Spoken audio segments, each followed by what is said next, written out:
Hello students, welcome back to your history class. Today we will start the discussions of the chapter question and answers for the chapter the three orders. Today we will discuss the very short answer type questions.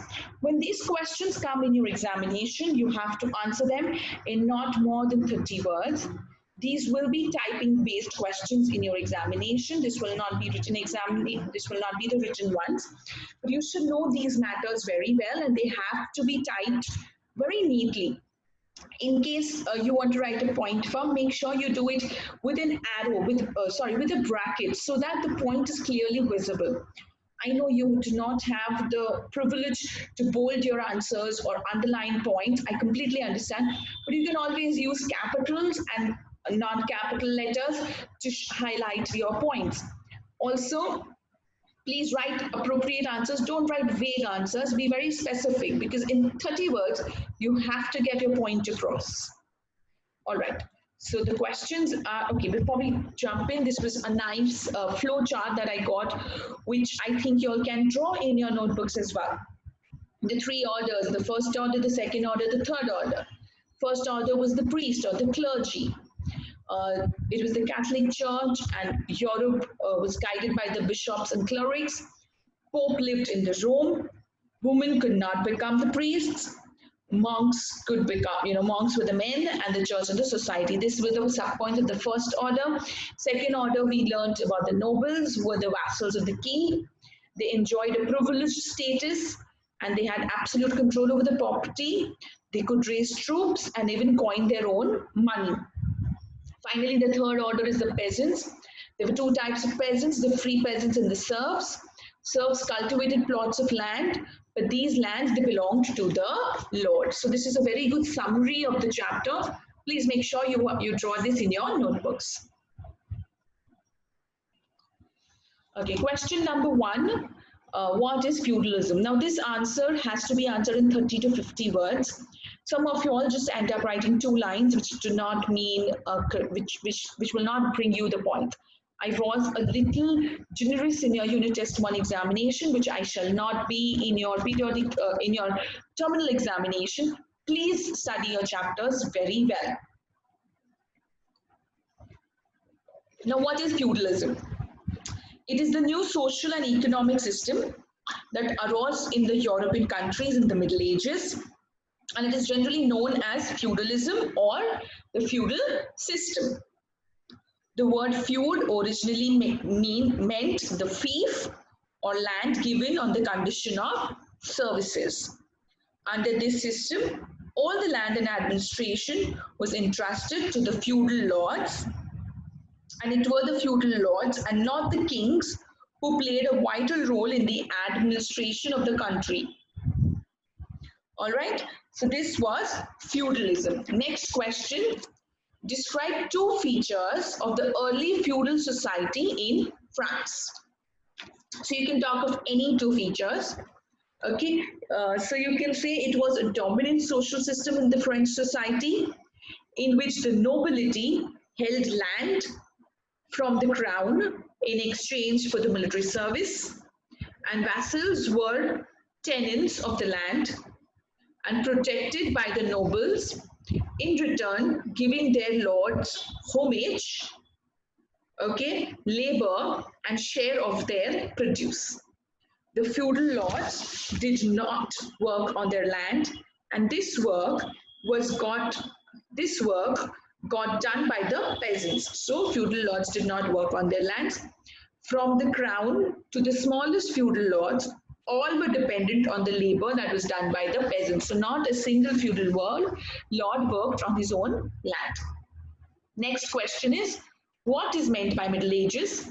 This question can also be framed as, when approximately did the medieval age come to an end in the Western and in the East?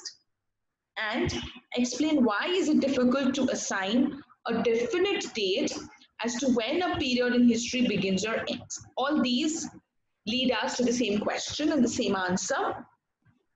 Not only in India, but in all the countries of the world, history has been divided into three major periods: ancient period, medieval period, and modern period.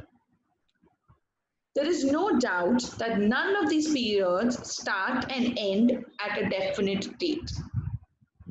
From country to country, it differentiates. Even centuries in the beginning and end of these periods change. It is difficult to assign any particular date to any period in history. In the West, the medieval age ended by the 15th century, while in the East, it continued for another 3 centuries. In this way, none of the three ages, ancient, medieval, or modern, began or ended on a particular at one particular period in different parts of the world. It is not possible that people in different countries should have a uniform pattern of advancement. While one country enters a particular period of progress at one time, the others can be quite behind or already far ahead. So, the division of history into definite periods with uniform dates is not only difficult but impossible. We can only have a broader division of such periods without adhering to any particular year. Roughly, we can say that the Middle Ages in Western Europe continued between 500 AD to 1500 AD, when the national states began to take shape in Europe. Next question. Which of the following cities were famous as centers of trade and commerce, and which as centers of learning? So in this you will get a list of cities and you have to speak about them. So cities that we have is Paris, Genoa, Oxford, Salamanca, Venice, Salerno, Florence, Cambridge, Seville, Milan, and Bologna. Out of these, Genoa, Florence, Venice, and Milan, these were the famous centers of trade and commerce. Genoa and Venice were seaports in Italy, while Florence and Milan were situated on the trade routes. These cities came cotton, silk, precious stones, spices, and gold from the east. Okay, and these were further distributed all over Europe. Paris, which is the capital city of France, was known for its famous university, and Oxford in England was also a famous university and a great set of learning.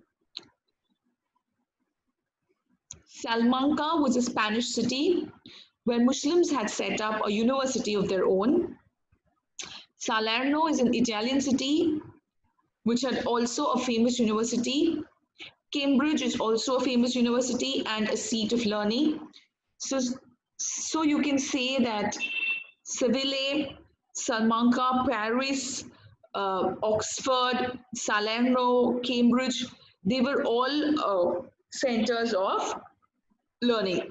Seville also has a Muslim university, and Bologna in Italy is also an old seat of learning, and it also has a famous university. So you just have to differentiate between centers of learning and centers of trade and commerce. Now, how did the medieval guilds come into existence? And how did they influence the different sections of the society? So you can say Holy Crusades. Okay, we can talk about Holy Crusades. So Holy Crusades opened new avenues of trade and commerce. New towns and cities sprang up, and traders and artisans, craftsmen, blacksmith, goldsmith, etc. They organized themselves into distinct groups to protect and promote their interest. These groups of guilds were mainly of two types, that is, merchant guilds of traders and craft guilds of craftsmen. These guilds, especially the craft guilds, they served their members by looking after their social and economic needs.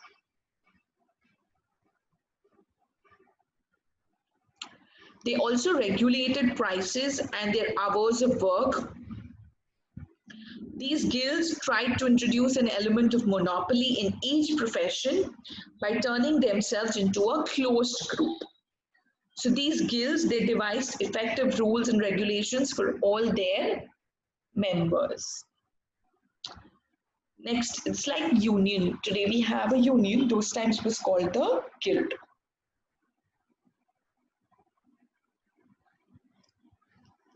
Next, assess the position of Pope in the medieval Europe. So after the decline and disintegration of the Western Roman Empire, the Catholic Church acquired the same importance as that of the feudal lords. The growing importance of the Catholic Church made the position of the Pope still stronger, and he became the leader and arbiter of the whole Christendom. Gradually, the Pope began to be regarded as the spiritual representative of Jesus Christ, and he even started to interfere into the internal affairs of the Christian kings and their subjects. The authority of the Pope became so effective that no one among the Christians dared to challenge him.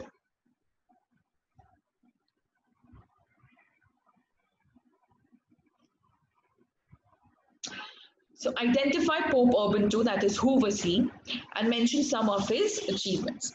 So Pope Urban II, he took up the matter and organized the campaign for the capture of the holy Christian places in Palestine. And he started the religious wars, which were called the Crusades. He preached with such eloquence and power that thousands of Christians, whether they were poor, rich, barons, or princes, they pledged themselves to take part in the holy wars. He himself distributed crosses amongst them, encouraged them by his speeches and efforts, and the Crusades established a Christian state in Jerusalem. Next, how did the long-term changes in population levels affect economy and society in Europe? So from 1000 to 1300 AD, there was a great rise in population of Europe. But after 1300, a sharp decline in population, which influenced the economy and society of Europe very deeply. A sharp decline in population came, and this affected the economy and the society of Europe, and very, very deeply.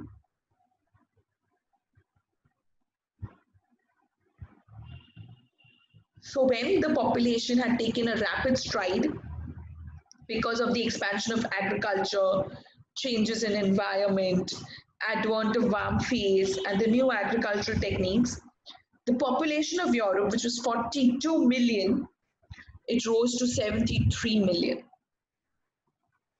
So this all became because of better nutrition, good life expectancy of people, new cities came up, and there was unprecedented growth in trade.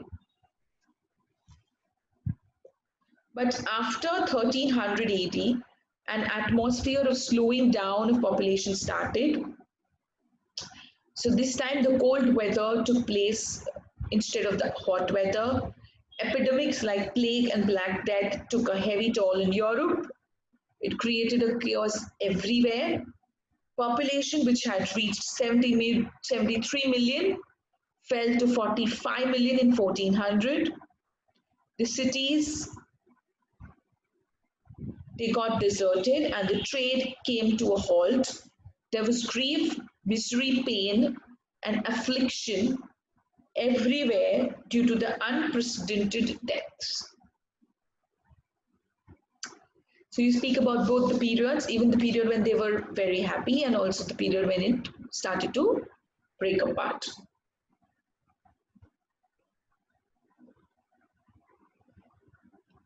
Why did the knights become a distinct group and why did they decline? In 9th century, the mutual wars increased, had become more common, and the volunteered agricultural soldiers were not great, and they were not great in number as well. And in such situation, the death of the skilled cavalry began to be felt, the need. This gave birth to a new class of people who were called the knights. The knights were attached to feudal lords as lords were attached to the king. They were also given large estates, and the peasants did all the cultivation. In exchange, the knights gave a fixed amount to the lord and promised to fight in the battle on his behalf. These knights, they flourished up to the 13th century, but after the 14th century, this class began to degenerate and decline. Many knights, they died a natural death in the wars, and lords also got liquidated. People got sick of the knights and lords and started to spread violence. Especially traders and middle class people were very much annoyed, disgruntled, and disgusted of these people. So they supported the king in the 15th and 16th century to get rid of both knights, and they supported and the feudal lords. As a result, many new rulers such as Louis IX in France, Maximilian in Austria, Henry VII in England, Isabella and Ferdinand in Spain organized their armies' forces and sounded a death knell for both knights and feudal lords.